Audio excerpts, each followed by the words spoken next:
যাদের হচ্ছে গিয়ে সিঁড়ি ঢালাই দিয়ে তৈরি করা নয়, পুরো এসএস দিয়ে আসলে হচ্ছে যারা সিঁড়ি করাতে চান তাদের জন্য কিন্তু আজকের ভিডিওটি। আর এই সিঁড়িটি হচ্ছে গিয়ে আমাদের ছাদ থেকে যে টাঙ্কির ছাদ আসলে সেখানে আমরা তৈরি করে দিয়েছি। এটি কিন্তু উচ্চতায় হচ্ছে প্রায় 8.5 ফিট, আর এভাবে আমরা পাশে তৈরি করেছি হচ্ছে গিয়ে 2 ফিট। এই 2 ফিটের মধ্যে হচ্ছে আমাদের এই আকর্ষণীয় সোজা সিঁড়িটি। যারা এরকম সোজা সিঁড়ি ছাদের মধ্যে তৈরি করতে চান তারা কিন্তু আমাদের সাথে যোগাযোগ করতে পারেন।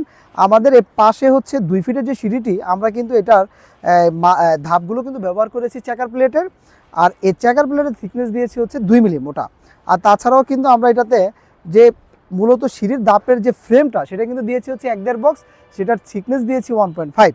আর তাছাড়া এটার পাশে আমরা এক পাশে রেলিং দিয়েছি, যেটা টপ হচ্ছে দিয়েছি আমরা 1.5 বক্সের, আর 4টা টানা দিয়েছি হচ্ছে গিয়ে 1/2 বক্সের। তাছাড়া হচ্ছে কিন্তু আমরা 1.5 বক্সের খুঁটিও দিয়েছি। আর এই সম্পূর্ণ সিঁড়িটি উচ্চতায় হচ্ছে গিয়ে আপনার হচ্ছে 8.5 ফিট, পাশে হচ্ছে 2 ফিট। আর এই সিঁড়িটি কিন্তু আপনি করতে পারছেন মাত্র 35,000 টাকায়।